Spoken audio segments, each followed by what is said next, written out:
Hola. Buenas noches. En nombre del Lectorium Rosicrucianum, la Escuela Internacional de la Rosa Cruz Aurea, le damos la más cordial bienvenida y bueno, le agradecemos su presencia acá.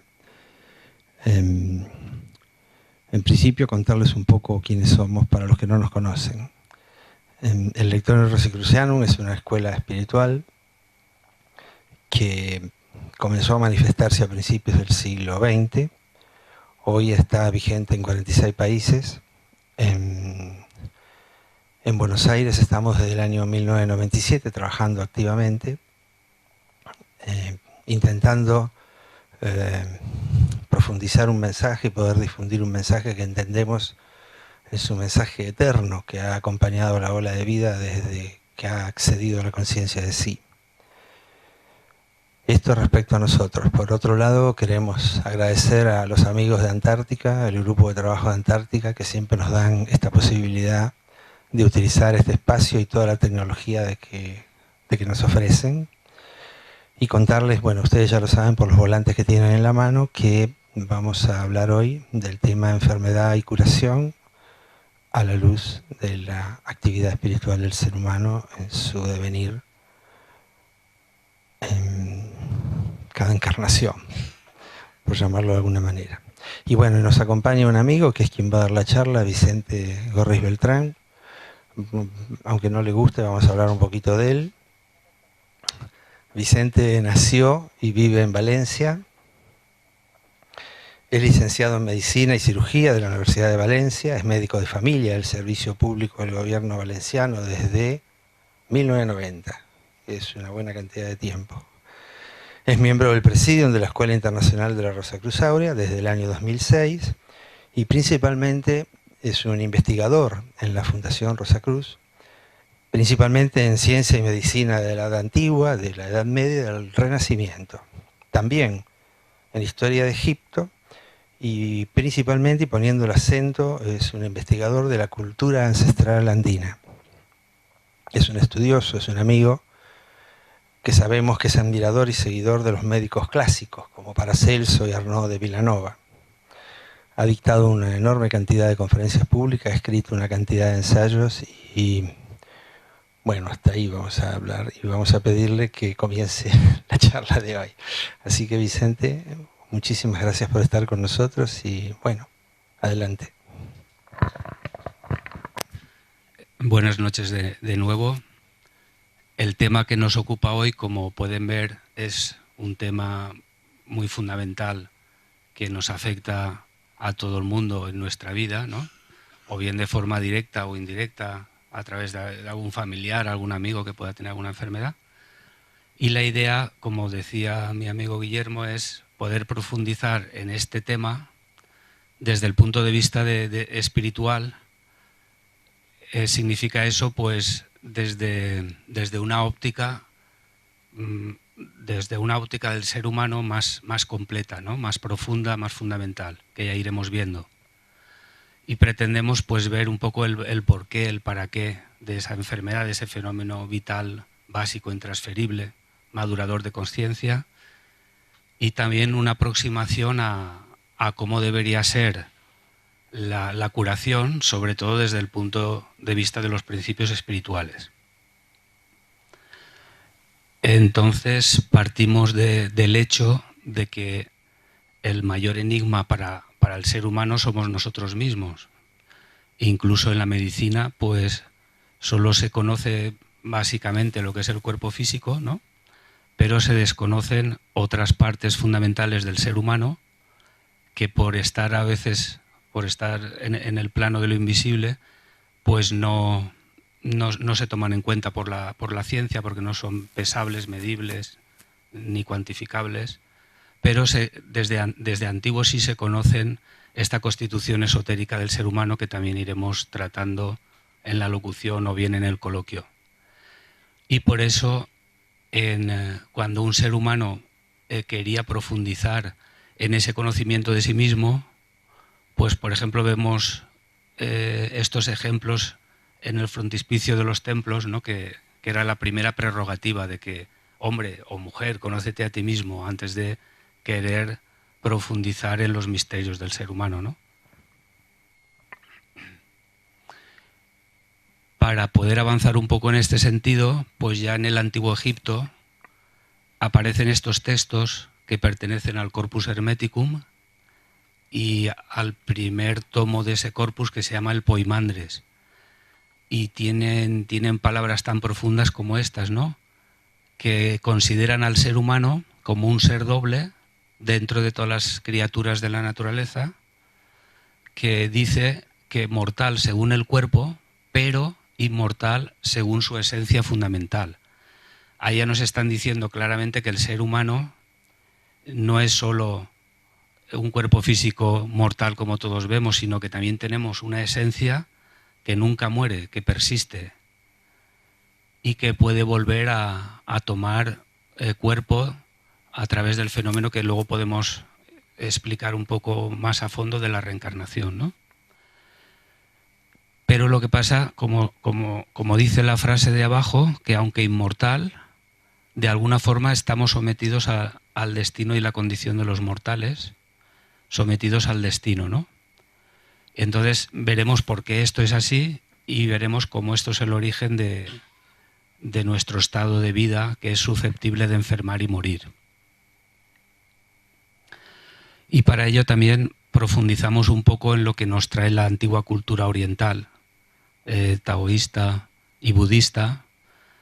Ven que los taoístas hablan del yin y del yang como dos principios que son pares de opuestos que están en oposición, aunque son ellos mismos, son complementarios, son relativos porque no son absolutamente negros ni absolutamente blancos, y de alguna forma son alternantes porque vean aquí cómo crece el blanco, se va haciendo grande, grande, grande, y cuando esta parte blanca llega al máximo de tamaño se transforma en negro y continúan alternando, ¿no?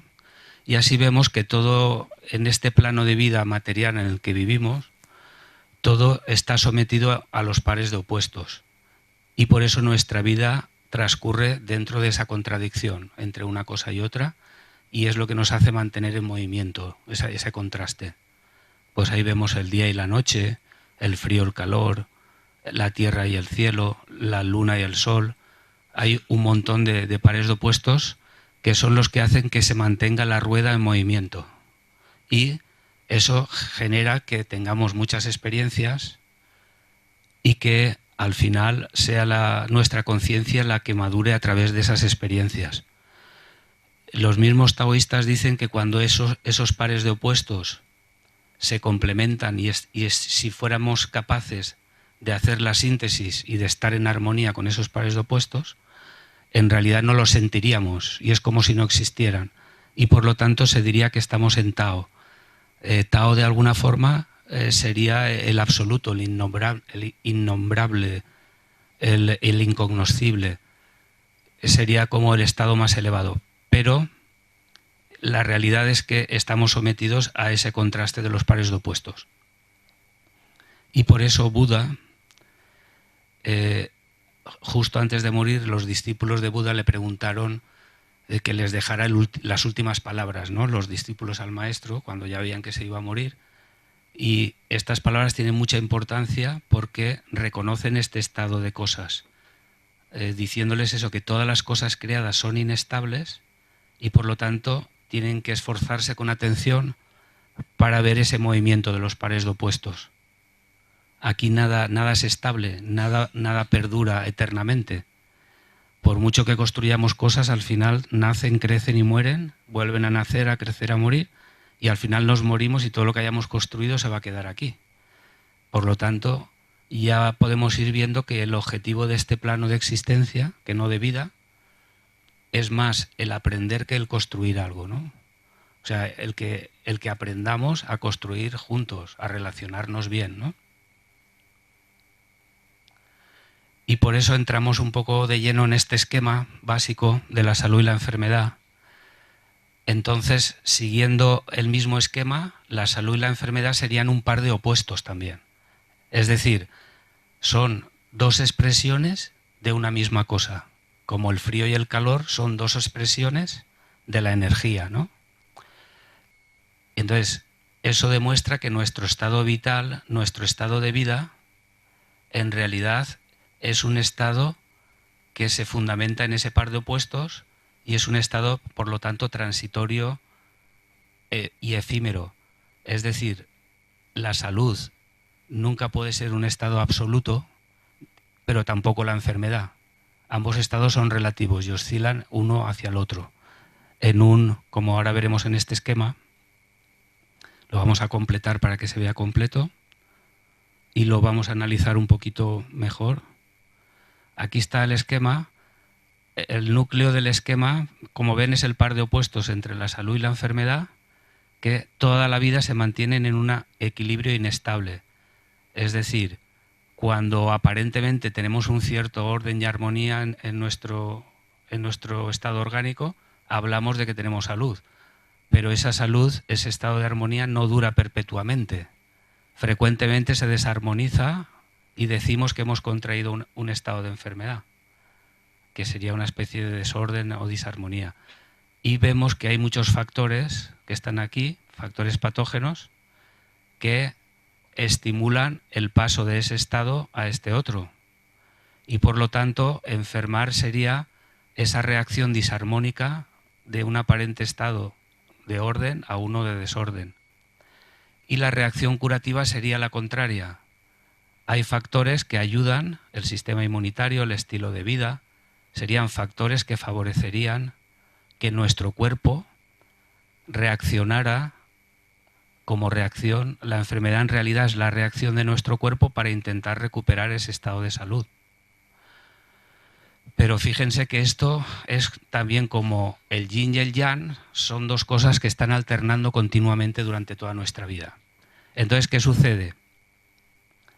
Que de aquí se desprende que nuestro estado de vida es un estado vital inestable. Por lo tanto, no podemos pretender tener una salud permanente, una salud absoluta, porque si fuera así, nuestra vida nunca acabaría, seríamos inmortales, ¿no es cierto? Y el hecho de que no seamos inmortales significa que que nuestra vida oscila entre la salud y la enfermedad, de tal forma que al final la pila vital con la cual nacemos, cuando nacemos se nos da una cantidad de energía que a cada uno le dura 60, 70, 80, 90, y según el uso que hagas de esa energía, pues a unos se les agotará antes o después, pero al final, hagamos lo que hagamos, esa pila se agota y nos morimos. Entonces, esa energía nosotros consideramos que proviene de la fuente original de toda la vida, que es común. Y pensamos que, según el pensamiento Rosacruz, que el universo entero está vivo y que esa vida parte de una única fuente, es la fuente de toda vida. Y esa única vida se puede expresar en múltiples formas. La vida de una hormiga, de un árbol, incluso hasta si me apuran, hasta de un mineral, de alguna forma tiene un cierto grado de vida. Los minerales cristalizan, ¿no? Hacen cristales, tienen movimiento interno y generalizando, esa vida está implementada en cada átomo del universo. Cada átomo está vivo. Por lo tanto, realmente la muerte no existe. A lo que llamamos muerte es pura transformación de unos estados a otros. Pero bueno, concentrándonos en este esquema, vemos que cuando nosotros, por desconocimiento de las leyes universales, no hacemos un buen uso vital para lo que se espera de nosotros, pues de alguna forma agotamos más rápidamente la energía que se nos concede para que nosotros evolucionemos o maduremos la conciencia. Pero aún así, hagamos lo que hagamos, hemos dicho que nuestra vida siempre transcurre entre esos pares de opuestos. Y este es el origen de las enfermedades, pero que vamos a ver que realmente nuestra enfermedad es una única enfermedad. Nuestro propio estado de vida es la única enfermedad, es la enfermedad fundamental. Y sobre esa enfermedad fundamental de nuestro estado de vida inestable, unas veces se va a manifestar como un estado aparente de salud y otras veces como un estado aparente de enfermedad.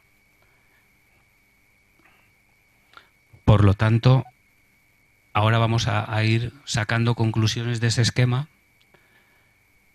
y vemos que realmente la enfermedad es la característica esencial de nuestra vida. O sea, nuestra vida nace ya con esa potencialidad de enfermar, hagas lo que hagas. Es decir, es un estado inherente al ser humano. Como decíamos, nuestra vida nace ya potencialmente enferma. El estado de enfermedad fundamental puede manifestarse en cualquier momento. El hecho de que no se manifieste no quiere decir que no estemos potencialmente enfermos. ¿Me siguen? La tercera consecuencia es que la salud, llamamos salud entre comillas, porque no es una salud absoluta. Cuando no nos pasa nada decimos que tenemos salud, pero eso no quiere decir mucho, porque nos puede pasar mañana. Entonces, salud es cuando permanece inmanifestado ese estado de enfermedad fundamental, ¿de acuerdo? Y llamamos enfermedad o enfermedades al estilo corriente cuando ese estado se manifiesta en forma de síntomas y le ponemos nombre o etiqueta, sobre todo los médicos, con las diversas enfermedades conocidas. O sea que entonces aparecen múltiples manifestaciones de esa enfermedad fundamental y para no liarnos pues se les pone una etiqueta. Pero esto solo tiene un sentido práctico para los médicos diagnóstico y para el tratamiento. Pero no perdamos de vista que la única enfermedad fundamental, como decíamos, es nuestro propio estado de vida, que es inestable. Por lo tanto, la salud y la enfermedad, volvemos a insistir, que son los dos polos opuestos de una misma cosa, que es nuestro particular estado de ser. O sea, ese es el verdadero problema. Entonces, si queremos abordar con los principios espirituales el tema de la enfermedad, tendremos que tener esto en cuenta. O sea, que la enfermedad deriva de nuestro particular estado de ser. Y en realidad los hombres o las mujeres, los hombres de forma genérica, ¿no? Los hombres no nos ponemos enfermos, sino que estamos enfermos por naturaleza. Es nuestro estado de ser. Y las consecuencias de tener esa vida enfermiza, que está sometida a la polaridad salud-enfermedad, ese estado transitorio, ese estado inestable de vitalidad que tenemos, hace que nuestra vida en conjunto sea muy inestable y por tanto sea frágil. Y esto todo el mundo lo intuye, ¿no? Que nuestra vida es frágil, nuestra vida se agota, todo el mundo lo sabe, es efímera, no duramos siempre. En realidad tenemos por algún sitio del cuerpo impresa la fecha de caducidad, pero no la vemos. Sentimos, por lo tanto, al sentirnos frágil y efímeros, caducos, entonces nos sentimos como amenazados por nuestra existencia, ¿no? O sea, sentimos que esto se acaba o se acabará o nos va a pasar algo y eso genera miedo, temor, preocupación continua, ¿no? Es ese miedo a desaparecer y por lo tanto nos aferramos a la propia vida, nos aferramos a la materia, nos aferramos a todo, ¿no? Como a un clavo ardiendo, ¿no? A cualquier cosa. Cada uno utiliza un soporte para poder seguir y ahí vemos también o sea que andamos buscando esa salud a toda costa, pero al final nos damos cuenta que no es posible, ¿no? Que la vida, el tiempo nos vence siempre, ¿no? Hagamos lo que hagamos. Aunque andemos buscando el remedio milagroso que nos saque de ese estado de forma absoluta, en principio no lo conseguimos, ¿no? Y al final, cansados de tanto intentarlo, hay algunas personas que se preguntan, dicen, bueno, ¿y por qué nuestra vida es así, no? ¿Por qué? Cuando uno ha sufrido un poco, pues empieza a hacerse preguntas. Mientras le va la cosa bien, pues sigue bien y no se pregunta nada. Pero cuando empezamos a tener problemas serios, pues uno empieza a preguntarse, ¿por qué nuestra vida es como una enfermedad crónica que siempre acaba con la muerte? Aunque lleves la mejor dieta del mundo, aunque hagas ejercicio, aunque hagas lo que hagas, al final acabas muriendo. Con lo cual eso quiere decir que la vida realmente está enferma, ¿no? Y por lo tanto es que no hay ni una sola salida. Parece como que estemos atrapados en esto. Bueno, pues entonces no vamos a seguir apretando por ahí, entonces un mensaje de esperanza, ¿no? Rabindranath Tagore dice, si lloras por haber perdido el sol, las lágrimas no te dejarán ver las estrellas. Esto es nuestra vida, o sea, nuestra vida transcurre entre la luz y la oscuridad, pero incluso en la oscuridad está la luz de las estrellas. Si solo nos fijáramos en la luz del sol, cuando se pone el sol nos pondríamos a llorar y decir, ¡ay, qué pena, se va el sol!, ¿no? Y las lágrimas nos impedirían ver el espectáculo magnífico que supone el cielo nocturno con sus estrellas, que también da un mensaje de esperanza porque te hace conocer la inmensidad del universo, ¿no? Del cosmos. Y realmente nuestra vida es así, tiene esa doble jugada, ¿no? Y como decíamos antes, recordar que solo en el contraste somos capaces de aprender. Si siempre nos fuera todo bien, aprenderíamos poco. Necesitamos que la vida nos ponga pruebas, y a veces un poco duras, para que realmente nuestra conciencia reaccione, responda, madure y pueda dar un paso más. Y en ese caso la vida se comporta como una maestra muy buena, que es como que incluso antes de nacer ya nos ha preparado un currículum de vida, ¿no?, de lo que tenemos que hacer en esa vida, y luego vamos a tener que vivir una serie de experiencias que van a estar en consonancia con las capacidades que traemos también cuando nacemos. O sea, esa maestra no es tan dura como para someter a alguien a una prueba que esté muy por encima de sus posibilidades. Esto es un mensaje de esperanza también, ¿de acuerdo? Es lo que haría una buena maestra, siempre te pone un poco más difícil, ¿no? O sea, en función de las capacidades y la conciencia de cada uno, la experiencia siempre es un pelín por encima de la conciencia para que la conciencia pueda crecer. Parece ser que es así como funciona esto, ¿no? Por lo tanto, la causa fundamental de la enfermedad y del sufrimiento en el mundo, ¿cuál es? Entonces, según nuestra forma de interpretar, no es ni más ni menos que el egocentrismo humano o el egoísmo que tenemos, ¿no? Eso significa que el yo, nuestro ego, se considera el centro de todo. Y por lo tanto aplica la ley de la separatividad. O sea, yo soy yo y el resto que no soy yo son los demás. Y frente a los demás yo tengo que aplicar un criterio de supervivencia y de lucha por la vida, ¿no? Y el más fuerte, como vemos, el más fuerte se come al más pequeño y de forma educada o de forma brutal nos explotamos unos a otros. Esto es la historia de la humanidad, reciente al menos, ¿no? Y vemos claramente que uno consigo mismo es muy indulgente, o sea, cualquier cosa que uno hace siempre se comprende, se acepta, se considera que lo ha hecho bien, se justifica, somos maestros en justificarnos, pero justamente aplicamos todo lo contrario para los demás. Cualquier cosa que nos hacen los demás, enseguida decimos, fíjate cómo es, fíjate lo que me ha hecho, fíjate tal, ¿no? Esto es el movimiento de nuestro egocentrismo. Y esto mismo sucede a nivel colectivo. Los pueblos, las familias, las naciones funcionan como un ego colectivo con la misma ley de la separatividad.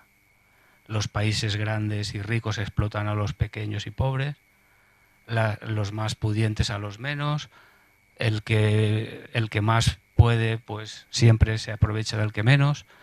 Y entonces esta historia yo creo que es bastante conocida por todos, ¿no? Y por eso se dice que la humanidad siempre ha oído hablar de guerras o de rumores de guerra. Porque a pesar de la cultura, de la civilización, que no es nada más que un barniz para ocultar nuestro ego y nuestro egoísmo, para poner convenios y poder respetarnos mutuamente unos a otros para no comernos demasiado a prisa, ¿no? Es decir, las leyes, los convenios, etcétera, simplemente están para protegernos unos egos de otros egos, pero nada más. Por lo tanto, el problema, el ego de alguna forma es el soporte de nuestra conciencia, ¿no? Y tenemos que profundizar en la conciencia. Y vemos que en el movimiento Rosacruz esto es un axioma indemostrable, pero que es palpable, es evidente, como la luz del sol. estado de conciencia es estado de vida. Es decir, un perrito tiene una conciencia de perrito y su estado de vida es como la de un perrito, ¿no? Un niño tiene un estado de conciencia de niño y su vida se expresa como niño. Y cualquiera de nosotros, en función del nivel de conciencia que tenga, de alguna forma estructura su vida en función de la conciencia que tenemos cada uno. Y hay tantos niveles de conciencia o tantos grados de conciencia como humanos somos, porque cada humano tiene su nivel de conciencia en el sentido de captar, de percibir, de darnos cuenta, de comprender, etcétera, ¿no? Entonces, el núcleo de la conciencia, como decíamos, es el yo o el ego. Ser consciente es percatarse, es darse cuenta, el tener atención, el percibir, y que como la conciencia es una cosa difícil de definir, es más comprensible si decimos que la conciencia tiene estos tres soportes. O sea, nuestro pensamiento, nuestra voluntad y nuestras emociones son como las tres patas donde se apoya nuestra conciencia. En función de cómo sean esas tres cosas, somos más o menos conscientes. Y viceversa. Por tanto, realmente fijaros que habitualmente la conciencia se forma por lo que percibimos por nuestros sentidos y lo que filtramos por nuestras experiencias vitales previas. Es decir, realmente nuestra conciencia básicamente se forma con lo que captamos, que es muy limitado. Si tuviéramos 1000 sentidos, captaríamos 1000 veces más. Solo tenemos 5 sentidos y captamos lo que nos dicen esos 5 sentidos. Eso lo mezclamos con la memoria de las experiencias que hemos vivido antes y de ahí sacamos un nivel de percepción y de conciencia. Eso es una gran limitación. Por un lado, porque nuestros sentidos son tremendamente limitados, y por otro lado, porque no pensamos en presente, sino en pasado. Y les ponemos un ejemplo. Cuando vemos a un amigo que hace mucho tiempo que no lo hemos visto, realmente cuando lo estás viendo, no lo estás viendo. Estás viendo la forma externa, pero inmediatamente echas mano del esquema que tenías formado de él de la última vez que lo viste. Y entonces con ese esquema antiguo lo estás viendo realmente. Y a lo mejor esa persona es otra diferente ya. Es decir, siempre pensamos en pasado. Conforme nos hacemos mayor, somos presa de los esquemas que hemos ido archivando en nuestras memorias sobre cualquier persona, sobre cualquier cosa. Con lo cual nuestra conciencia poquito a poquito deja de estar viva en el presente. Y eso es muy, muy interesante, comprender esa gran limitación. Y también otra cosa que hacemos es que acabamos creyendo todo lo que nuestros sentidos y nuestra conciencia nos dice, a pesar de que aquí acabamos de ver que eso es muy limitado. A pesar que es fácilmente comprobar que somos muy limitados, imponemos nuestra cosmovisión a los demás. Incluso queremos que los demás vean lo que nosotros veamos. Pensamos que nuestra verdad es una verdad universal y queremos convencer a los demás, queremos inyectar esa verdad a los demás. Es decir, nos hacemos dogmáticos, nos hacemos como intolerantes, ¿no?, a otra cosa diferente. Y esto ha creado una realidad que nos es común y que nos condiciona. Como decíamos antes, en este mundo de conciencia que es de este estilo, nuestra realidad es la que nosotros mismos hemos creado. Y para manejarnos en esa realidad, creamos convenios, creamos reglas, creamos normas de comportamiento, de conducta, etc. Esto es lo que decíamos, que aparece en toda esa serie de normas, pero en el fondo es en defensa propia, para defendernos unos de otros, ¿no? Por lo tanto, llegamos ya a poder comprender, según esta hipótesis de trabajo, según esta teoría o esta idea Rosacruz, que realmente necesitamos despertar una nueva consciencia que no se apoye en nuestro egocentrismo. Eso sería un poco lo que nosotros creemos que podría cambiar el estado de cosas, podría cambiar y transmutar incluso nuestro estado vital inestable. Y entonces la Escuela Rosacruz parte de esta idea básica, que no es una idea básica propia nuestra, es una idea tradicional que está recogida en lo que se llama la enseñanza universal y que se podría ver fácilmente en cualquier cultura de cualquier pueblo, casi con toda seguridad, y que nos viene a decir que todo lo manifestado proviene de esa única fuente que algunos le llaman la divinidad, otros le pueden llamar inteligencia universal, o logos, o creador, o puede tener muchos nombres, pero lo importante es quedarse con la idea de que todo proviene de esa única fuente. De esa única fuente aparece lo manifestado, el cosmos, el universo, la creación. Aparece el contexto donde donde el ser humano va a poder expresarse. Y por último aparece el ser humano como expresión también de ese origen, de esa fuente, de esa divinidad. Entonces, nosotros pensamos que esta idea es fundamental, que la principal enfermedad del ser humano precisamente es la ignorancia, el desconocimiento básico de lo que somos, de sí mismo, de lo que somos nosotros, de lo que es el mundo y de lo que es esa fuente, esa divinidad, que son en realidad tres dimensiones aparentemente distintas de una misma identidad. Es decir, lo importante es comprender que estas tres cosas en realidad son una misma cosa en diferentes grados de expresión y que están muy interrelacionadas y que no se pueden separar una de la otra. Y uno de los problemas que tenemos hoy en día, la humanidad, es que hemos separado el ser humano de su fuente. Por un lado, la ciencia fue algo bueno a partir del Renacimiento porque de alguna forma se desvinculó de la superchería, del exceso místico, etcétera, y tuvo que crecer, pero cometió quizá el error de no considerar el origen o la fuente de todo, ¿no? Entonces nosotros pensamos que es muy importante no solo el conocimiento científico, sino también el conectar con el corazón, que es donde está el origen y la fuente, o la representación de esa fuente en nosotros.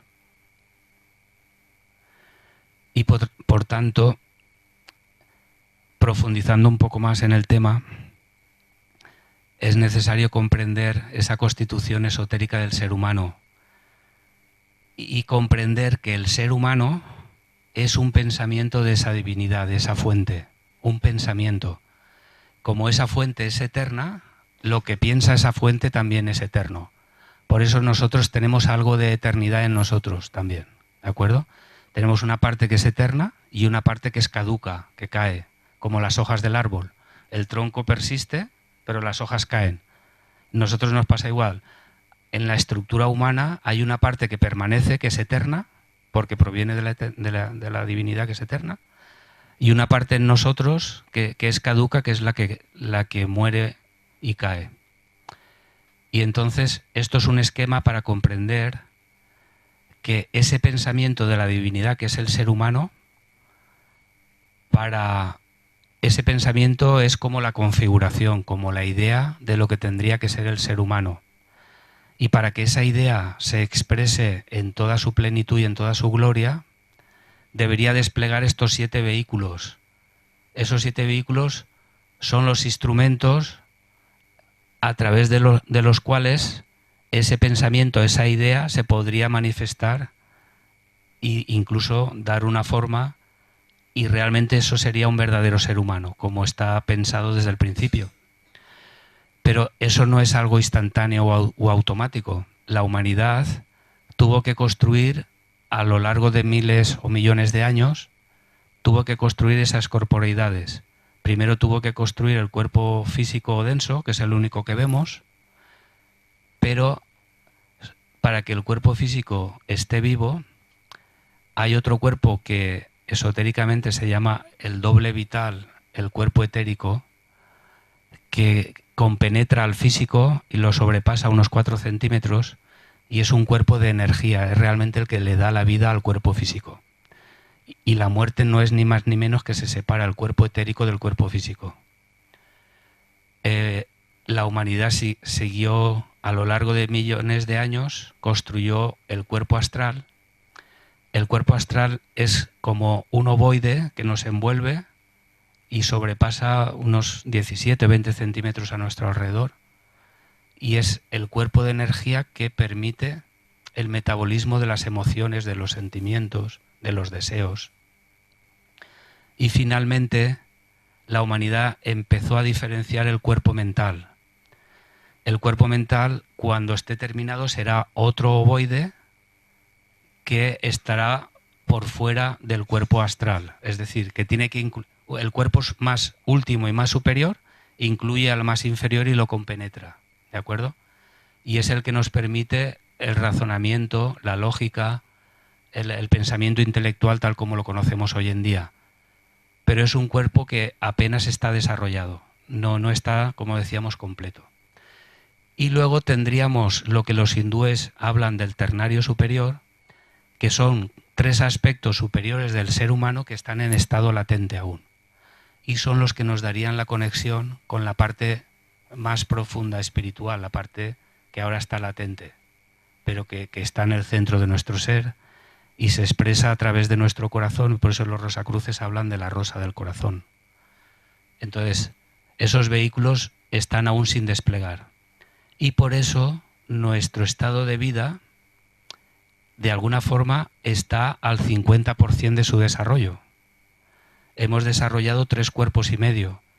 Es como al ser humano, para ser completo y poder expresar el pensamiento de la divinidad, tendría que completarse al 100% con estas 7 etapas, ¿de acuerdo? Y eso es la explicación de que nuestro estado actual no sea el definitivo, es un estado transitorio, por eso es inestable, porque no se puede coagular como un estado fijo, y ese es el origen de la enfermedad y la muerte desde el punto de vista esotérico. Imaginaros que hayan habido seres humanos que precedan a la ola de vida humana actual y que hayan desarrollado este 5.º cuerpo ya.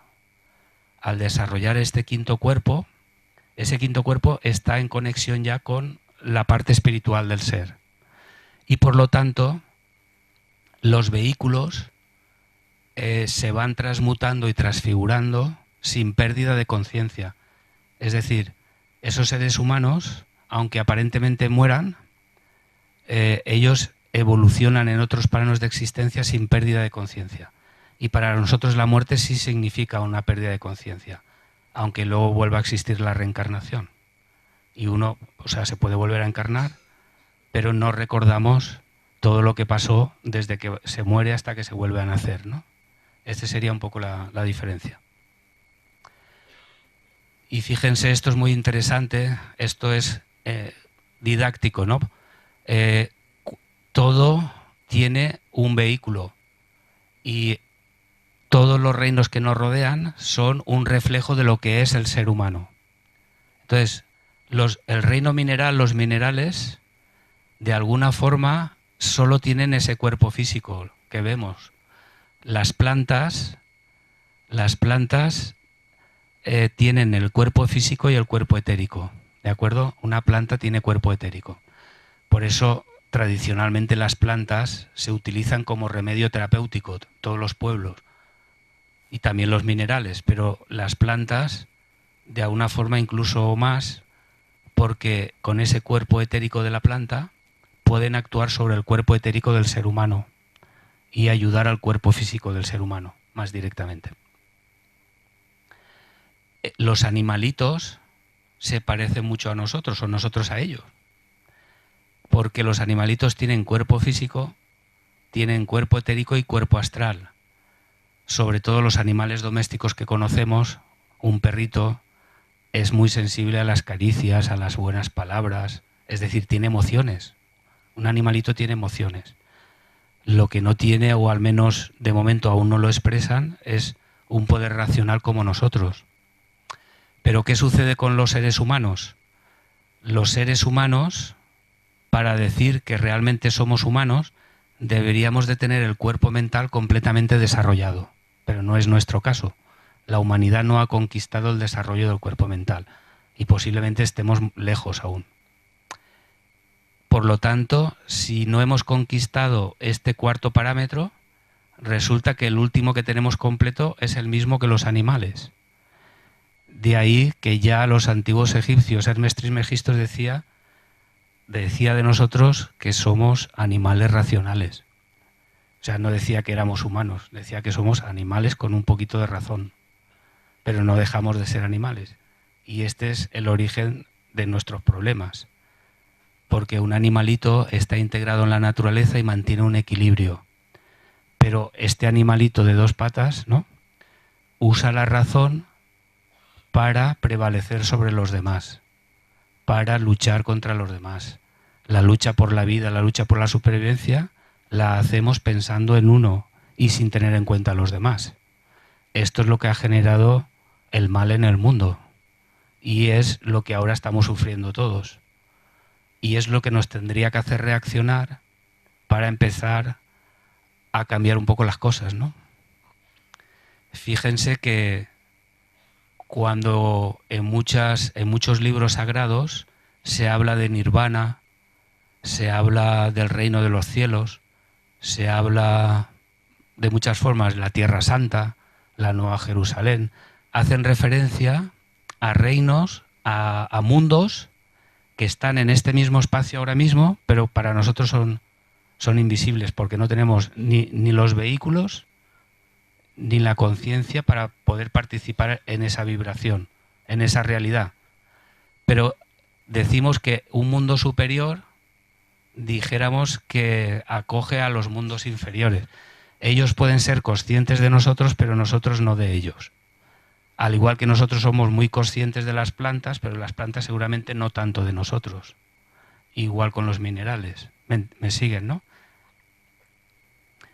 Entonces, de aquí vemos claramente que el ser humano es un ser que está a mitad de hacer. Se podría decir que en realidad no hemos nacido como seres humanos. Somos no natos, no nacidos. Y si somos no nacidos, ¿qué es esto que estamos viviendo? Pues estamos viviendo como si estuviéramos en una vida intrauterina dentro de la esfera de vida de nuestra madre tierra. Y por lo tanto los hindúes decían que esto es maya, esto es ilusión, que esto no es verdad del todo. Y es cierto, no es una verdadera realidad. Es la realidad que nuestra conciencia nos muestra. Pero por supuesto la realidad con mayúsculas es mucho más amplia que la parcela de realidad que nosotros nos hemos creado, ¿no?, nos hemos fabricado. Y por lo tanto un verdadero ser humano será cuando despleguemos esta septuplicidad de este esquema, ¿no?, en teoría. Entonces ya para ir terminando y resumiendo, llegamos a este punto que era por el cual ustedes han venido a la charla, ¿no?, enfermedad y curación. Desde el punto de vista espiritual, decíamos que es desde el punto de vista de lo más fundamental y profundo que podamos llegar, ¿no? No se trata de venir aquí a hablar de terapias que todo el mundo puede conocer, sino hemos intentado dar un paso incluso más allá. Esto ya casi como resumen, ven que nuestra conciencia realmente se encuentra aprisionada por un circuito biológico cuyo único objetivo es la autoconservación. Por eso decíamos que es egocéntrica y el núcleo de esa conciencia es el ego, ¿no?, nuestro ego.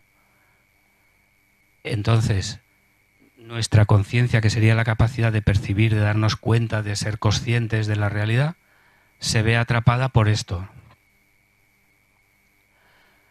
Por tanto, tenemos una gran necesidad de renovar y madurar esa conciencia y cambiar el tipo de metabolismo energético, de centrípeto a centrífugo, para conectar con el flujo universal de la energía del espíritu.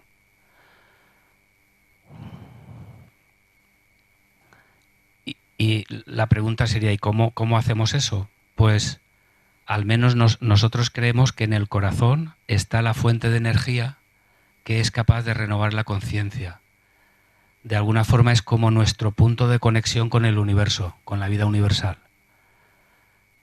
Y por lo tanto es a donde deberíamos de orientar un poco también nuestra propia conciencia, nuestra propia vida, para poder desplegar esa siguiente etapa del ser humano, que es la inmediata superior a la que estamos viviendo. Esta sería un poco la lógica del planteamiento que hacemos. Es decir, tener en cuenta que nuestra vida en el exterior en realidad es el campo de prácticas, el campo de experiencias, para que nuestra conciencia llegue a los límites, se haga preguntas fundamentales y vitales y vuelque un poco la mirada hacia el interior, para descubrir que en el interior está el origen de sus problemas por su egocentrismo, pero también está el origen de su salvación, de su curación, de su liberación de sí mismo. En ese núcleo espiritual que nosotros llamamos la rosa del corazón, que es el centro del ser y es como la embajada de esa fuente de la energía universal, de la divinidad, o llamémosle como se quiera. Y por lo tanto, también resumiendo, nosotros consideramos de forma más sencilla que tenemos una parte espiritual que es eterna, es inmutable, es inrobable, nadie nos la puede quitar, nadie nos la puede poner, la tenemos ya en el centro de nosotros mismos, y ahí es donde está la semilla intocable de lo que tiene que ser el ser humano, y la llevamos siempre. Lo que pasa es que esa semilla la hemos desplegado a mitad aún, ¿no? Se tiene que desplegar completamente. Entonces, para que esa semilla se acabará desplegando y creando sus propios vehículos de expresión, de manifestación, que es la corporeidad que veíamos, pero entre el espíritu y esa corporeidad está la animación, la luz, lo que nos da la vida a la corporeidad. Pero nuestro problema es que, de alguna forma, lo que da vida y animación a toda la corporeidad debería de estar unida a esa semilla del espíritu y de alguna forma se ha volcado más hacia los propios vehículos. Se ha aferrado más hacia abajo que mirar hacia arriba. Y ese es el origen un poco de los problemas, porque nosotros actuamos en la vida, pero porque tenemos libre albedrío. El ser humano tiene libre albedrío, puede tomar decisiones libremente, pero eso tiene un precio que a veces nadie tenemos en cuenta. Es decir, todo lo que digamos, todo lo que hagamos, todo lo que pensemos, sobre todo nuestros actos, tienen consecuencias.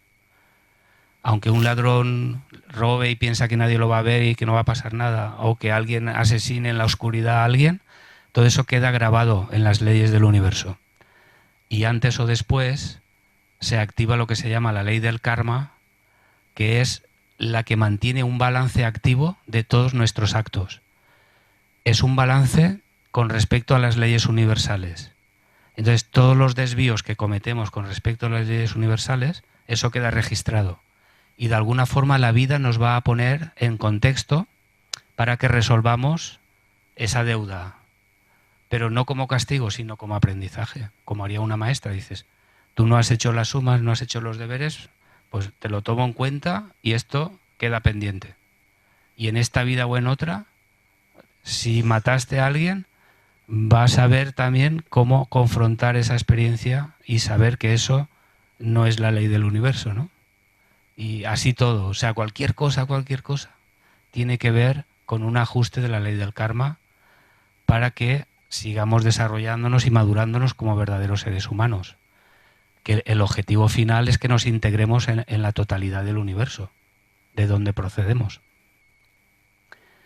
Entonces, este esquema lo completamos para que se vea más claro.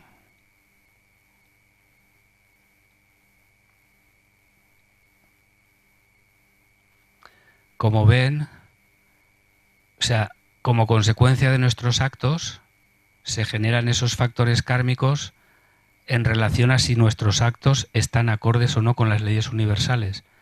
Si están más o menos correctos o se aproximan, ¿no?, generamos un beneficio como un boomerang.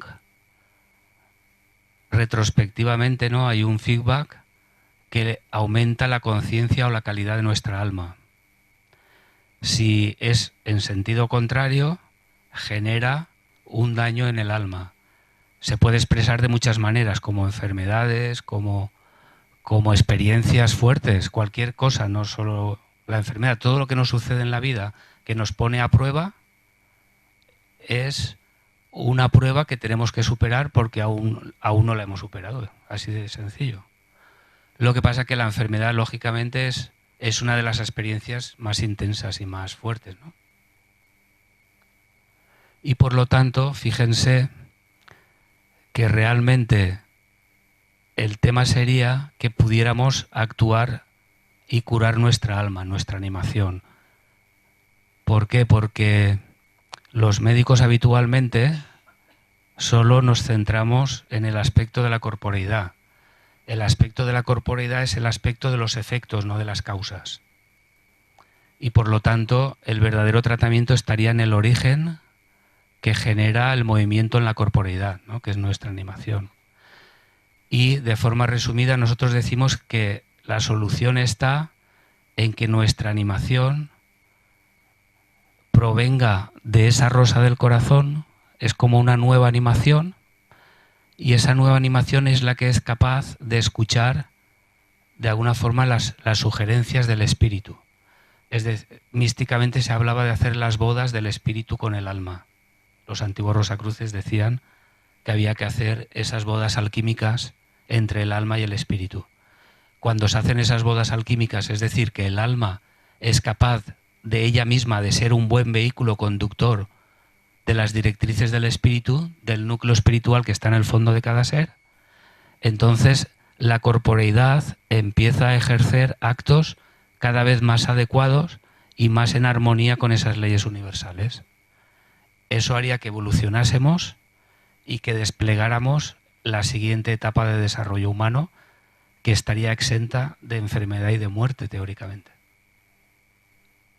Por lo tanto, resumiendo, podemos ver aquí y ahora dos niveles de curación, pero para diferenciarlos hablamos de curación al estilo corriente y de sanación al estilo del alma. Ambos niveles no son excluyentes. El primer nivel, que es el más conocido, tenemos que reconocer que siempre va a ser un nivel sintomático o superficial, siempre va a actuar sobre los efectos.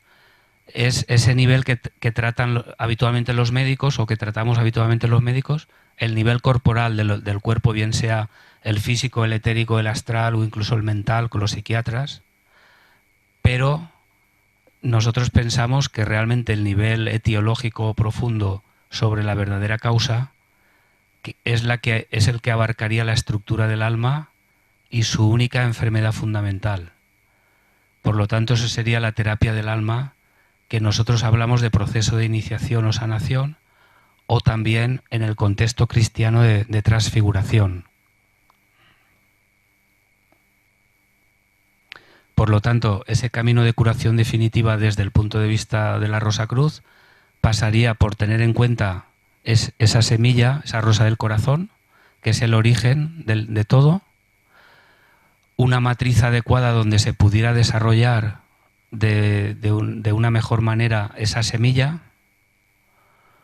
y teniendo en cuenta siempre que ese supremo médico, como decía Paracelso, un médico del Renacimiento suizo, él decía que el supremo médico era la divinidad que actúa a través de la fraternidad universal. Siendo la fraternidad universal, dentro de esta hipótesis de trabajo, aquellos seres humanos que a lo largo de la historia en todos los países sí que nos han precedido y han despertado la siguiente etapa de desarrollo. Es decir, desde nuestro punto de vista son seres mucho más desarrollados, podríamos llamar espirituales, y que ellos mismos, como decíamos, de alguna forma viven en la sobrenaturaleza, viven en un estado vibratorio más elevado que para nosotros es invisible, pero no por ello inexistente, existen igual, ¿no? Por ejemplo, Buda, Jesucristo, Lao Tse, o sea, todos los grandes del espíritu que conocemos, ellos no están muertos. O sea, ellos dejaron el plano de vida terrestre, pero por su estado humano, ellos están vivitos y coleando en ese otro plano. Y desde allá nos ayudan. Y de vez en cuando alguno de ellos se encarna para renovar y refrescar el mensaje. Esto sería un poco la idea. Y por lo tanto la panacea o remedio universal sería, si se fijan con todo lo que hemos estado hablando, el amor en el sentido de la fuerza de cohesión del universo. Es decir, como el ser humano somos una parte del universo, nos tenemos que fundir con todas las partes del universo. Eso implica que decíamos que tenemos que aprender aquí, pero ¿qué hay que aprender básicamente? Hay que aprender a amar, a relacionarnos, a cohesionarnos, a fundirnos, de tal forma que al final nuestra conciencia separada incluso pueda participar de la omniconsciencia, que sería la consciencia global del universo.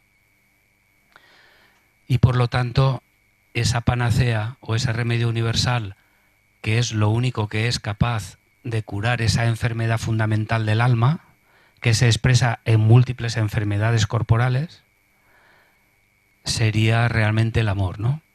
Y como dice un autor libanés que se llama Mijail Naimi, que tiene este libro que es una preciosidad, se llama El libro de Mirdad, en él dice estas bellas palabras: el amor es la ley de Dios, vivís para que podáis aprender a amar, amáis para que podáis aprender a vivir.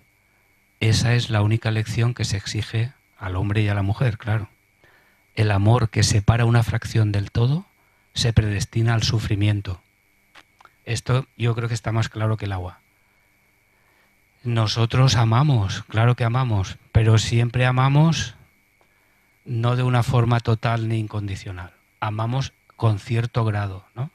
Y el tema es que tenemos que aprender en un grado 100%, total. Entonces, cuando uno quiere intentar esto y se da cuenta que aunque quiera no puede, porque sigue siendo egocéntrico, entonces tiene que buscar la solución en trabajar ese tema dentro de sí y buscar dónde está la fuente de ese egocentrismo y poderla transmutar, despertando la rosa del corazón. Y esto también, Paracelso, como decíamos, este médico suizo del siglo XVI, apenas vivió 48 años, pero fue como un meteoro que aportó, fue una entidad espiritual de primer orden y aportó también un mensaje espiritual a la humanidad tremendo, ¿no? Y renovó la medicina, revolucionó la medicina de entonces. Y fijaros qué palabras, ¿no? El arte de la medicina echa sus raíces en el corazón. Si tu corazón es falso, también tu medicina lo será. Si tu corazón es recto, también lo será el médico que haya en ti. Esto era un mensaje dirigido a los médicos o a aquellos que querían dedicarse a la profesión. Lo primero que les pedía es esto, ¿no? Si no, será imposible. Y decía, por eso aprende la alquimia, que de otro modo es llamada espagiria. Ella enseña a separar lo falso de lo justo, pero en primer lugar en uno mismo. Es decir, el buscar esa fuente de la verdad en uno mismo. Espagiria es una palabra griega que tiene a su vez dos palabras, espao y ageirion, que significa separar y unir. Es como separar la ganga de la mena, el metal noble del metal impuro. O sea, lo primero que hay que hacer es ese trabajo en uno mismo de separar, ¿no? Alquímico de solve et coagula también se decía en la alquimia. Y bueno, y la Rosacruz, pues, ¿qué tiene que ver con todo esto? Pues, concluyendo, pues que la curación del cuerpo solo es una fase en la curación, pero en el restablecimiento completo del ser humano. Dicho restablecimiento completo es el objetivo fundamental que persigue el trabajo de la Rosacruz. Es decir, no nos andamos con medias tintas. Si queremos curarnos, nosotros queremos curarnos de verdad. Entonces, si hemos descubierto que el problema está en lo más profundo del ser, en su alma y en su conciencia y en su egocentrismo, pues nosotros apostamos por esa vía. Por lo tanto, es la curación y el restablecimiento según el espíritu, como veíamos, el alma y el cuerpo, no solo según el cuerpo. Porque esto siempre es transitorio, como hemos visto, siempre es pasajero, nunca es completo. Eso durará unos años y se volverá a florecer otro problema hasta que la muerte finalmente se apodere de nosotros. De tal forma que hemos de restablecer esa trinidad, ¿no? Lo que es el macrocosmos y el ser humano como microcosmos para que así se cumpla la voluntad del único. Realmente el universo es como un único cuerpo y nosotros estamos destinados a ser células integradas de ese único cuerpo. Y mientras tanto estamos aquí en la Tierra, en este plano de existencia, como un parvulario, ¿no?, aprendiendo para ser integrantes de la vida universal. Y para no generar demasiado estropicio en el universo, estamos en esta aula parvulario, ¿no?, por decirlo de alguna forma. Esto, lo que decíamos, nosotros hablamos de la transfiguración. Eso significa que del hombre natural podemos desarrollar el hombre alma y de ahí al hombre espíritu, curando el alma. Y esto sería tan transformador como sucede en la naturaleza, ¿no? O sea, esto es un milagro que sucede delante de nuestros ojos y no nos damos cuenta, ¿no? Pero es un milagro. Como un gusano, ¿no?, acaba transformándose en una mariposa. ¿Cómo se explica esto, no? ¿Cómo se puede explicar esto? Entonces, se explica porque hay una fase intermedia que es la crisálida. Entonces, cuando un ser bidimensional que anda por la superficie y que come cosas de allí abajo, de repente un día entra en el silencio y se envuelve en sí mismo, ¿no? En ese silencio sucede el milagro de la transformación. Se aísla del mundo de 2 dimensiones, deja de comer del mundo de 2 dimensiones, está un tiempo en ese silencio y en esa oscuridad, en el misterio que nadie sabe, y de repente un día aparece transformado en forma de un ser que vive en el espacio tridimensional y que se alimenta del néctar de las flores, no de las cosas rastreras. Esto es una metáfora que nos regala la naturaleza para comprender que el ser humano también puede hacer este tipo de metamorfosis en lo que se llama la transfiguración. Y creo que hasta aquí la ranita salió por ahí. Hasta aquí un poco la exposición y ahora gustosamente podemos compartir un coloquio, nada, para profundizar entre todos sobre el tema. O sea, no pretendemos aportar nosotros la solución, sino que profundicemos juntos, ¿no? Que cada uno aporte su forma de ver esto, sus experiencias, incluso si ha descubierto alguna solución, pues bienvenida también, ¿no? Esa es un poco la idea de... Esto era un poco el pretexto para que profundicemos todos juntos en el tema. Gracias por su atención. Si ponerme de pie, así mejor. Adelante.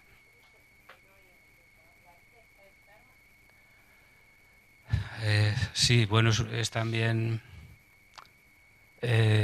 la vida está enferma porque acaba muriendo, hagas lo que hagas. Nuestra vida, o sea, como nuestra vida, como decíamos, es un estado inestable, es un estado transitorio y vemos que nuestra vida nace y muere. Es algo limitado, hagas lo que hagas.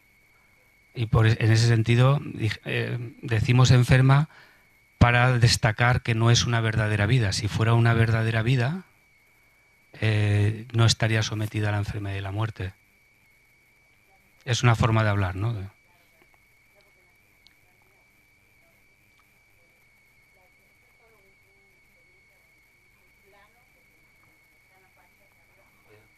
Correcto.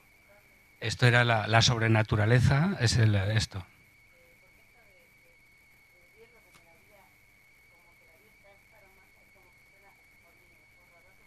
Vale.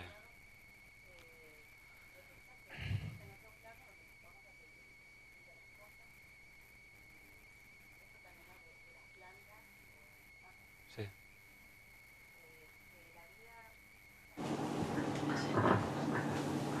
Bueno, pensar que bueno, nosotros como estamos bueno, en el norte, ¿no?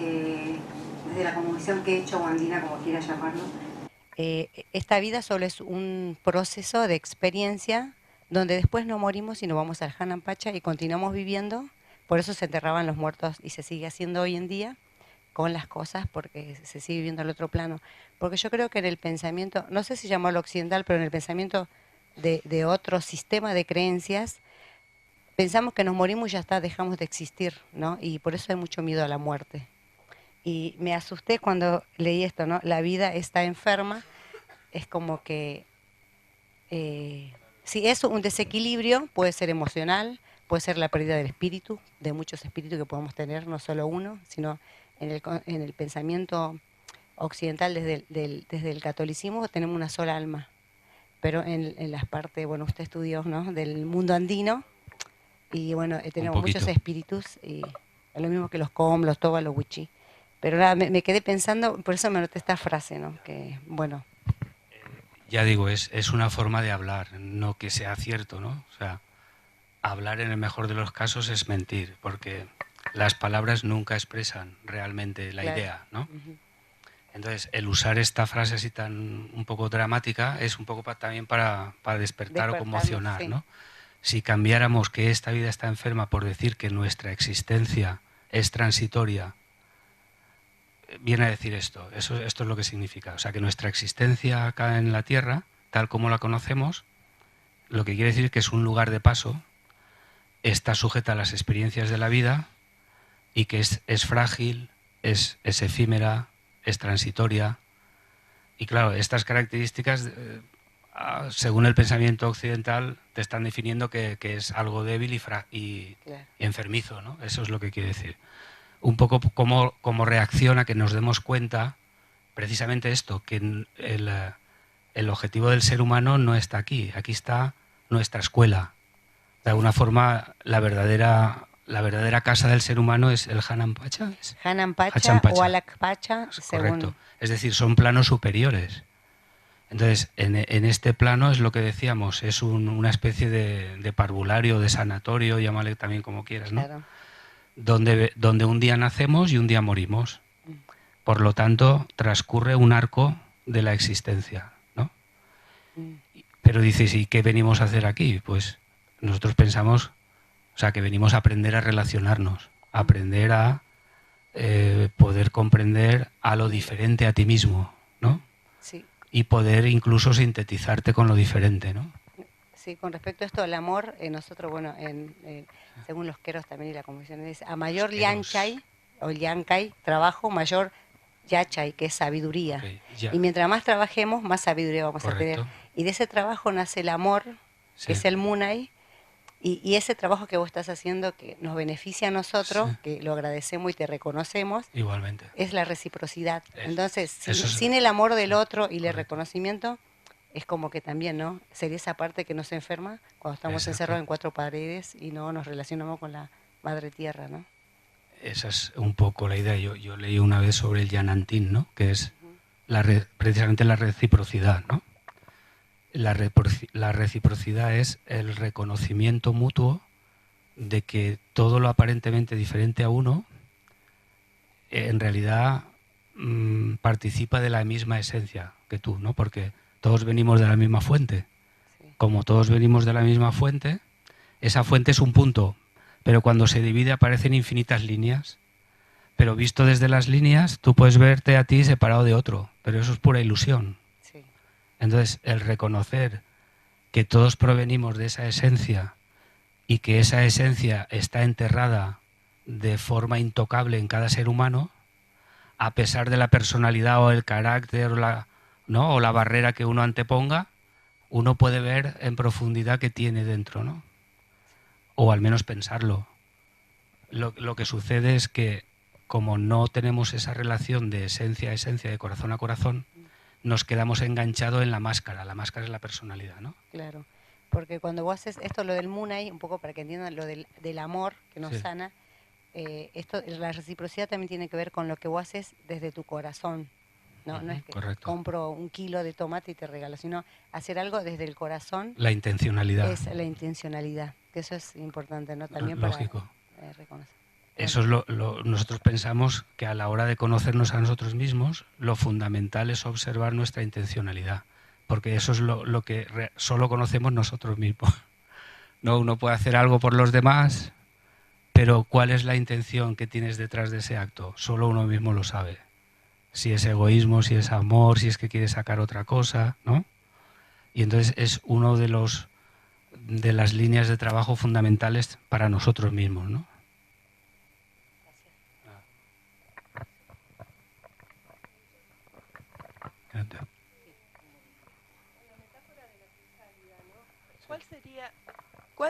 ¿Sería voluntaria la crisálida en el hombre o ese espacio especial que se...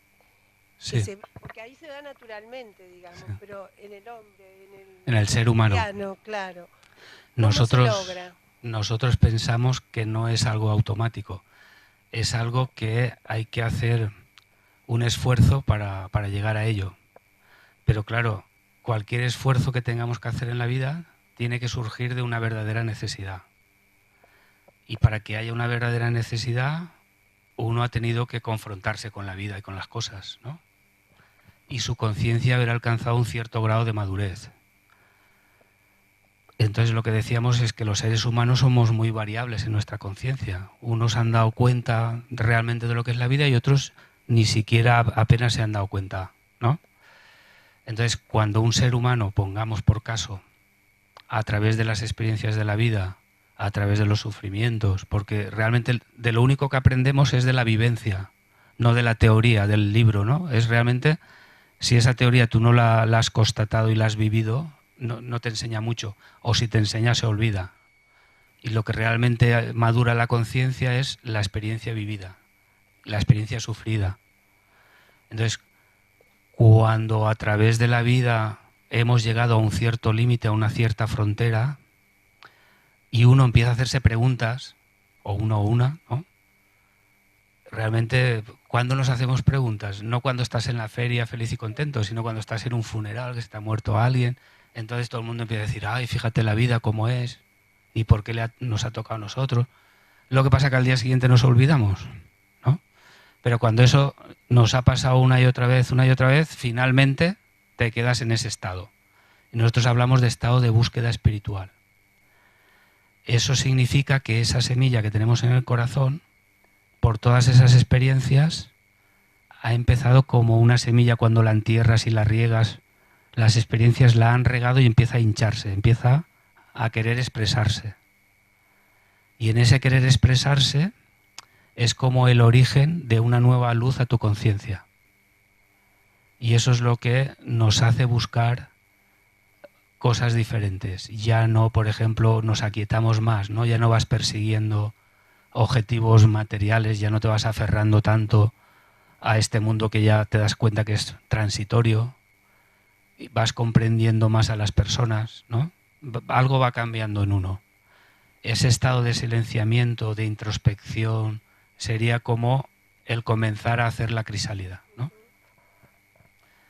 Pero no es automático, no es voluntario. O sea, uno lo tiene que desear y buscar. ¿Por qué? Porque la humanidad, a lo largo de millones de años, ha desplegado el cuerpo físico, el etérico, el astral y el mental. Y entonces, cuando un niño nace, sin hacer nada, nace ya con el cuerpo físico hecho.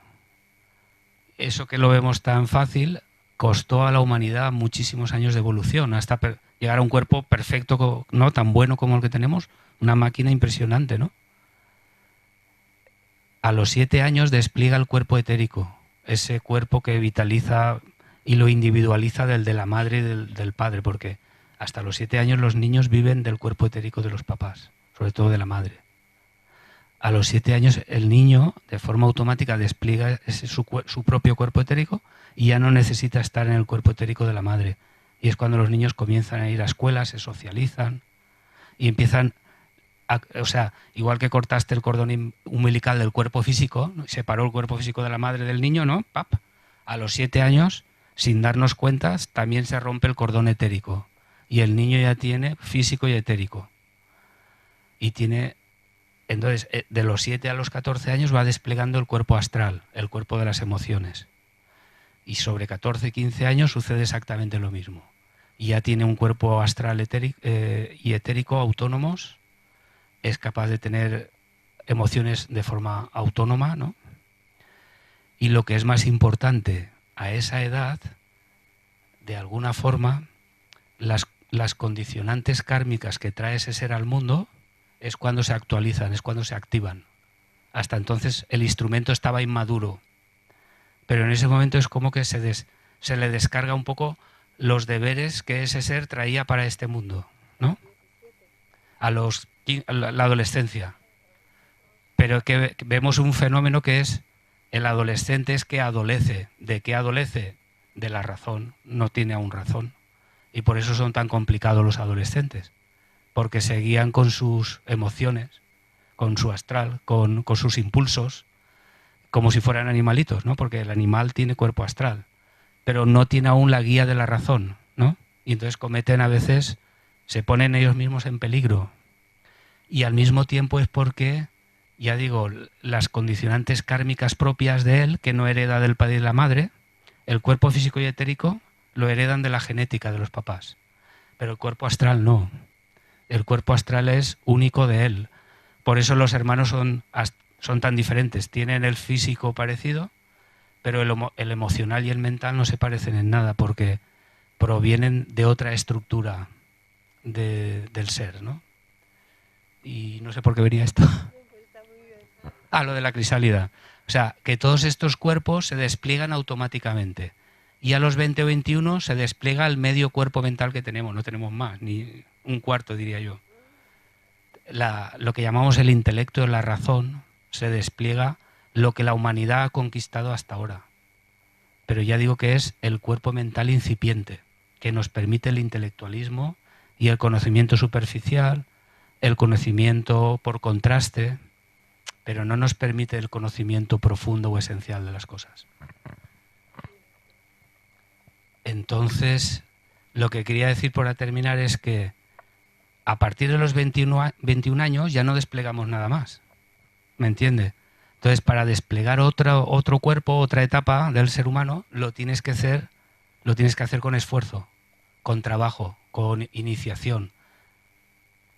Un trabajo específico. Porque la vida ya no te lo regala, ya no te lo aporta. Lo que te aportó hasta entonces solo fue hasta lo que teníamos despertado de cuerpo mental. O sea, uno tiene que voluntariamente quererlo y desearlo, pero por pura necesidad, no decir, bueno, ahora me voy a poner a hacer esto, ¿no? Sino porque te nazca del corazón, porque sientas que en ti hay algo que te está desde dentro queriendo despertar. Es como otra fase, como los cohetes que van a la luna, ¿no? Que van una fase, otra fase, otra fase. Es como que en tu interior hay algo que pugna como una flor que quiere romper la costra de la tierra y quiere asomar. Sientes esa presión en tu interior de que una etapa nueva en ti quiere despertar, ¿no? Que puede llevar vidas también. Por supuesto. Esto está sujeto a tiempo. Vicente, Adelante. las cosas que explicaste corresponde a cada uno de nosotros como individualmente, pero en realidad la humanidad como en su conjunto, creo que Dios tiene otro plan para todos nosotros, ¿no es cierto? Y es, según entiendo, por algunas escrituras que he leído, nosotros como humanos venimos, quizás esto corresponda más para lo que vas a decir mañana, pero creo que unido a lo que comentaste hoy, nosotros como humanidad venimos a intentar lograr que la Tierra sea un planeta sagrado, sea una estrella como es nuestro Sol ahora. Así que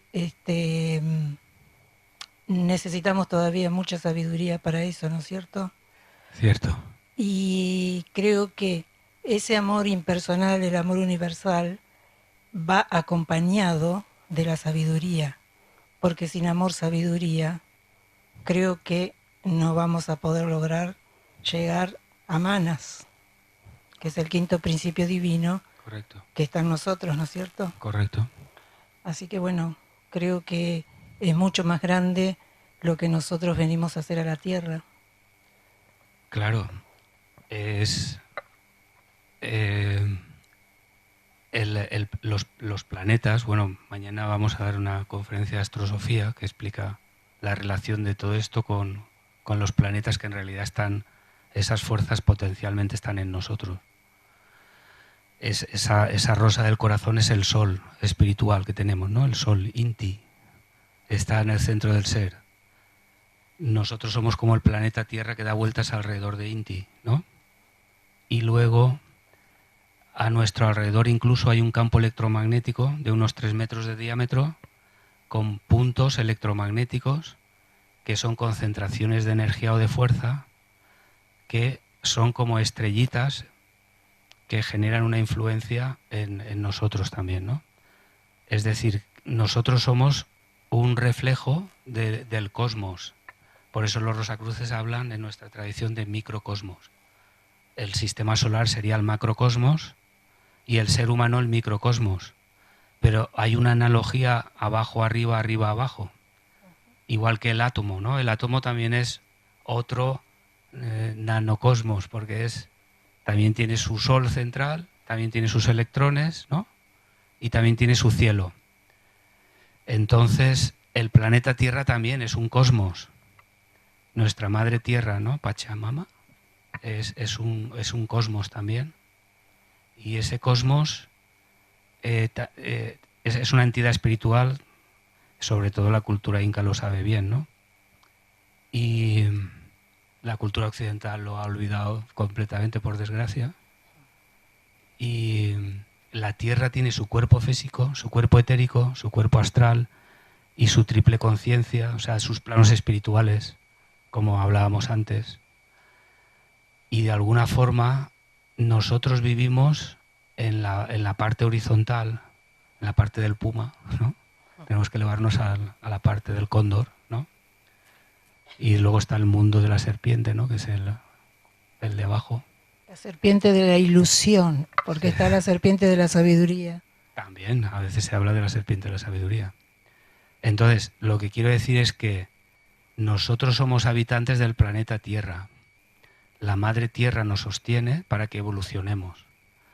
Y en la medida en que la humanidad evolucione, la Madre Tierra evoluciona. Eso es una ley de arriba abajo. Y por lo tanto hay otra vez una reciprocidad, un yanantín, ¿no? Arriba abajo, humanidad Tierra, perfectamente. ¿Qué estamos viviendo ahora? Estamos viviendo en unos tiempos muy críticos, en el cual la propia humanidad ha desestructurado el plano material. E incluso los planos etéricos están contaminados, el astral súper contaminado. Hay más contaminación o polución astral casi que química aquí, ¿no? Entonces todo eso está haciendo que la Madre Tierra, como cuerpo orgánico, también tenga sus reacciones curativas. Y también desde el cielo, porque hay una unión entre el cielo y la tierra, ¿no? La vida transcurre entre esos dos parámetros del cielo y la tierra. De alguna forma, eso también activa reacciones y hay energías cósmicas, intercósmicas, que llegan a la tierra para ayudar a restablecer, ¿no? Y eso posiblemente genere en el futuro reacciones que hagan que la humanidad posiblemente despierte por lo evidente ya, ¿no? O sea, veremos las cosas tan claras, se supone, ¿no? Que podremos reaccionar de una forma mejor. Y si Dios quiere, ¿no? Pues cumplir un poco la tarea que se espera de nosotros, ¿no?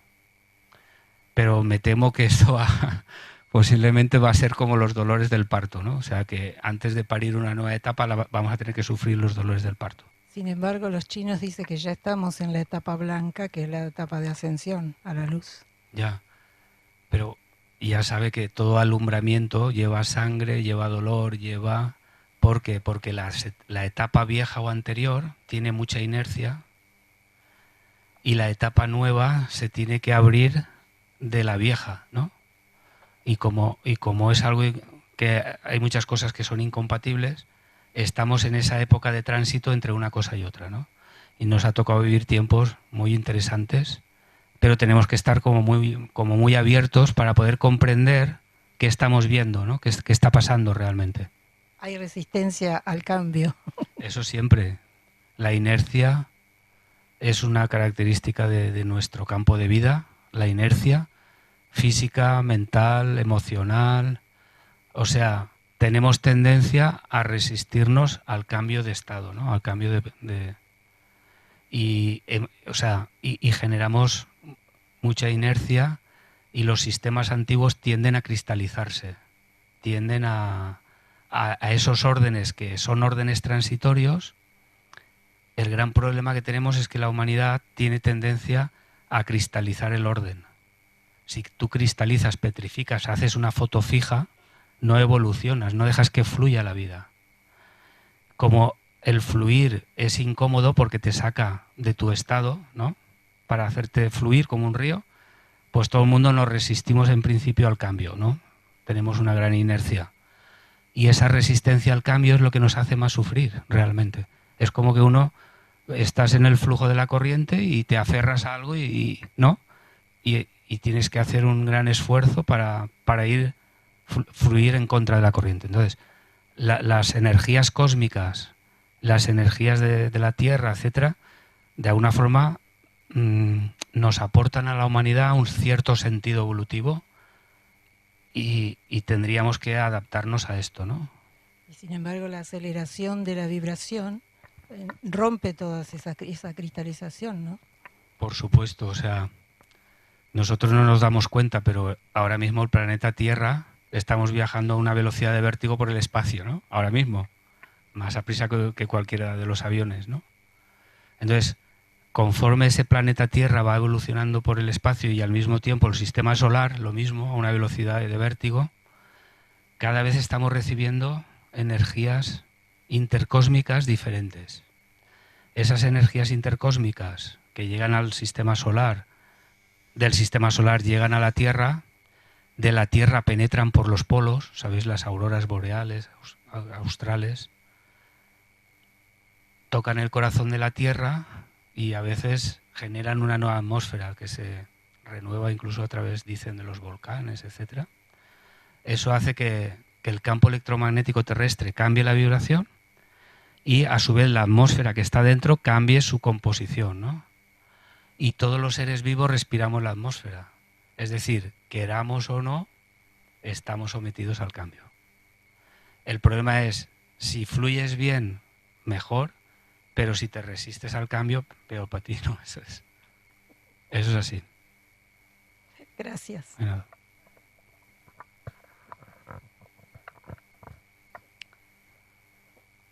Perdón. Según la Escuela Rosa Cruz, ¿qué hace más penoso nuestro paso por la vida? ¿La enfermedad corporal o la enfermedad espiritual? ¿Y cuál es más difícil curar? Ya, realmente, hablando según este esquema que hemos hecho, realmente el espíritu no está enfermo. O sea, enfermamos a partir del alma. El espíritu es algo intocable, ¿no? Es como el pensamiento de la fuente, es como la configuración original, es como el sistema operativo que tiene el ser humano, de lo que tiene que ser el ser humano. Y eso está puesto de tal forma que no se puede modificar, ni tocar, ni cambiar, ni enferma, ¿no? Entonces, de alguna forma lo que enferma es el alma, que es lo que está entre esa configuración espiritual y nuestros vehículos corporales. Entonces, para nosotros lo más elevado es lo más elevado que tenemos conocimiento, porque el otro está en estado latente para nosotros, es esa animación, ese alma, que se puede hacer sinónimo de nuestra conciencia también. O sea, nuestra conciencia vendría a ser como la expresión más elevada de ese alma. En realidad, si lo miramos bien, la enfermedad en el sentido de inmadurez o en el sentido de desequilibrio siempre es de la conciencia. Entonces enfermamos de dentro para afuera, de lo más profundo a lo más superficial. El pobre cuerpecito físico es como la orilla del mar, ¿no? Cuando hay una tormenta en el mar, al cabo de unos días, no sé, bueno, aquí sí, bueno, tenéis mar ahí. Veis que en la playa, cuando ha habido una gran tormenta, saca cosas, ¿no? Pues todas las tormentas que tenemos en la conciencia, en el estado emocional o en el estado etérico, finalmente se expresan en alguno de los cuerpos. Puede ser en el cuerpo mental como enfermedad psíquica, en el cuerpo emocional como depresión, como trastorno anímico, trastorno neurótico, en el cuerpo etérico como debilidad, cansancio, lo que corresponde a la vitalidad, o aparecen lesiones orgánicas en los órganos del cuerpo. Según la predisposición de cada uno, eso se puede expresar en diferentes planos. Pero en realidad la curación, muchos autores dicen esto, que vendría también de dentro para afuera. Cambiar lo sutil es más fácil que cambiar lo material. Lleva menos tiempo. Es decir, imaginaros una persona que tenga una enfermedad fuerte en el cuerpo, que se exprese en forma de un tumor o algo así. Eso quiere decir que es la expresión que ha aparecido en el cuerpo, ¿no? Esas personas a lo mejor de alguna forma se curan interiormente, ¿no? Pero para que esa curación acabe resolviendo el tumor, a lo mejor no le da tiempo en la vida y se muere antes. Pero esa persona se murió curada. Lo que pasa es que su cuerpo no le dio tiempo a recuperar, ¿no? hasta la parte física, a regenerar, ¿no? O sea, la idea es un poco, al menos según nuestra visión, de que todo proviene de dentro, todo se expresa de dentro para afuera y por lo tanto todo habría que curarlo de dentro para afuera. Si los médicos curamos el plano de lo físico, es donde se expresan los efectos, pero la causa es más profunda. Entonces, eso es un tratamiento sintomático. Vas parcheando, ¿no? Quitas el tumor, pero la causa que originó el tumor, ¿dónde está? Porque no esté el tumor. Hay veces que lo que pasa es que en todo ese proceso de operar, de quitar el tumor, es posible que se den también cambios en el interior de la persona, ¿no? Que de alguna forma resuelvan o ayuden a resolver la propia enfermedad, ¿no? Pero vamos, habría que ver dentro o fuera, y por eso nosotros hablamos que la terapia superior sería la más profunda, y la más profunda es la terapia esa del alma. Y esas terapias se hacían en las escuelas de misterios con lo que se llamaba el proceso de iniciación, el proceso iniciático. ¿Y qué significa un misterio? Un misterio no quiere decir que ocultemos algo a los demás de forma celosa. Un misterio es todo aquello que nuestra propia conciencia no es capaz de ver, pero no porque nadie lo oculte, sino porque la conciencia no es capaz de ver. Entonces la escuela de misterios lo que hace es madurar esa conciencia para que si esa conciencia, su nivel llegaba hasta acá, si creces de aquí hasta aquí, serás capaz de ver la franja esta que antes no veías. Esto era para ti un misterio, pero ahora ya no lo es. Igual que cuando eras niño, muchas de las cosas que ahora eres consciente, de niño no lo eras. Y eran muchos misterios para ti, ¿no? Entonces de eso se trata, de que la conciencia, de que el alma, llámale como quieras, es que son todo palabras, es decir, lo que nos mueve internamente a nuestros vehículos, nuestra capacidad de percepción y darnos cuenta, es el conductor de los vehículos. Igual que cuando vamos en coche, el que conduce es uno y el coche, el auto, como decís aquí, es otro. Lo que pasa es que nuestra conciencia está tan apegada al vehículo que nos hemos identificado con el vehículo. Y cualquier cosa que le pasa al vehículo lo sufrimos, pero nosotros no somos los vehículos. Es la conciencia la que usa el vehículo. Si a nuestro vehículo le hacen un pequeño arañazo, nos volvemos locos, como el auto, ¿no? Pero te das cuenta que la conciencia realmente es la que está sometida a ese proceso eterno de perfección, de mejoramiento, de crecimiento, de gloria en gloria, de magnificencia en magnificencia, ¿no? Pero los vehículos son temporales. Aquí, pues a lo largo de 50 años, uno ha podido cambiar 4 veces de vehículo y tiene la misma conciencia. La misma no, más madura que cuando tenías 18 años, se supone, ¿no? Entonces, esto es lo mismo, o sea, las encarnaciones son sobre la conciencia que madura y el cuerpo es el vehículo que cuando uno muere, por supuesto que va a la tierra, pero es un vehículo nada más, es una vestidura.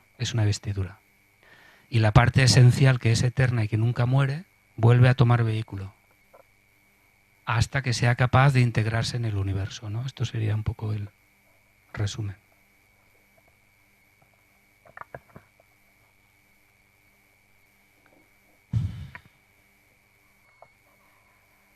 Bueno, perdón, una pregunta mía. ¿El karma se puede disolver? Claro, el karma es una ley universal que, como decíamos antes, en un estado de inmadurez como el nuestro, es un registro automático de las cosas que nos quedan por hacer aún, por completar, por madurar, por evolucionar, ¿no? Simplemente es esto, es un balance entre lo positivo y lo negativo, entre comillas. Lo negativo sería la carencia que aún tenemos que aprender. Mientras estemos en este plano, en realidad es una ley de amor también, porque no es una ley de punición o considerar que es que pecamos y la vida nos castiga, sino simplemente, que es lo que digo, que mientras tengamos esa necesidad de aprender, esa ley del karma de alguna forma nos va poniendo en el contexto y en la experiencia que necesitas para aprender aún cierta cosa, ¿no? Y mientras tengamos esa necesidad de aprender, el karma nos va a acompañar. Siguiendo el ejemplo del coche, del auto, imagínate un conductor que acaba de sacarse el carnet, ¿no? Y cuando se pone a conducir por una autopista, una autovía, necesita tener a ambos lados, conocer bien los límites para no salirse. Necesita saber las señales que le ayuden en la conducción. El karma, de alguna forma, en el camino de nuestra vida, nos marca los límites. Si eres buen conductor, los límites te parecerán muy anchos. Si eres mal conductor, ¿no?, te lo pone más estrechito para que no te caigas, ¿no? Entonces, el karma cada día nosotros ampliamos o estrechamos los límites del karma, hasta que efectivamente un día ya no sea necesario. Imagínate a alguien que sea un conductor perfecto, puede ir por una autopista súper ancha y ya no necesitar, o sea, integras las señales, ya es como que no necesitas que nadie te diga cómo tienes que hacer, porque conoces bien la ley universal y te conduces con ella perfectamente, ¿no? Pero nosotros somos niños humanos que aún no sabemos conducirnos con la ley universal. Por lo tanto, necesitamos un reglamento, que es el karma, que nos ayude a conducirnos y que no tengamos accidentes demasiado graves. Y en cuanto, por ejemplo, cuando un niño que hace poco nace y tiene alguna enfermedad grave, ¿eso cómo se explica? Eso se explica, como lo decíamos, o sea, si nosotros tenemos que analizar o sea, que todo sucede en una sola vida, no podemos comprenderlo. O sea, por eso tenemos que comprender que nuestra vida actual es la última de innumerables encarnaciones, ¿no? Que han habido innumerables encarnaciones, incontables, y que todos los que estamos acá, incluso ese niño que dices, ha tenido miles de encarnaciones, ¿no?, por decirlo de alguna forma. Y de alguna manera todos, si hiciéramos un balance, casi pasaríamos por cosas muy similares. Lo que pasa es que unos las hemos aprendido en la encarnación anterior y otros la aprenderán en esta y otros en esta. Somos en eso muy diferentes. Entonces, claro, si nos gusta poner un ejemplo que es gráfico, la vida del ser humano desde que nace de la fuente hasta que vuelve a la fuente es como una gran película, ¿de acuerdo? Una gran película tiene miles de fotogramas. ¿Veis lo que es una cinta de la película? Que tiene miles de fotogramas, ¿vale? Nuestra vida actual es apenas uno de los fotogramas. Entonces, claro, tú ves el fotograma y no puedes comprender qué está pasando en el fotograma, porque no comprendes todo lo que hubo acá ni todo lo que le queda aún por vivir. Por eso es muy difícil entender y responderte a la pregunta, ¿no? Correcto. Lo que sí que está claro es que todos estamos en lo mismo. No es una injusticia divina, porque todos estamos en lo mismo. Lo que pasa es que unos sufren unas experiencias en un momento, otros en otra, otros en una vida y otros en otra. Y entonces a lo mejor ese niño que nace ahora con eso, pues eso aporta una experiencia a sus papás, a la familia, a los médicos, al propio niño. Y vamos, está todo en el contexto de aprender, ¿no? pero pensando que la vida no se acaba en esos poquitos años. Eso solo es una parte de toda esa película grande, ¿no? Claro, que es tan difícil de entender. Entonces, cuando alguien nace, cuando nacemos, ya traemos de alguna forma implícita el desarrollo curricular de esa vida. Y tú imagínate que esa vida le han dicho, bueno, tú ahora vas a encarnar y vas a tener que aprender 4 cositas que te faltan, ¿no? Por ejemplo. Sí. Lo que pasa que antes de nacer, y uno, según dicen, firmamos el plan. Lo firmas, lo aceptas, antes de nacer. Lo que pasa que te dan un sorbo de olvido, que es el sorbo de olvido, es decir, no sabes lo que has firmado. Y te pones a vivir y no sabes. Si lo supiéramos, rehuiríamos las experiencias. Pero es algo que ya se ha negociado incluso antes de nacer, ¿no? Y nunca está por encima de las posibilidades, como decíamos antes.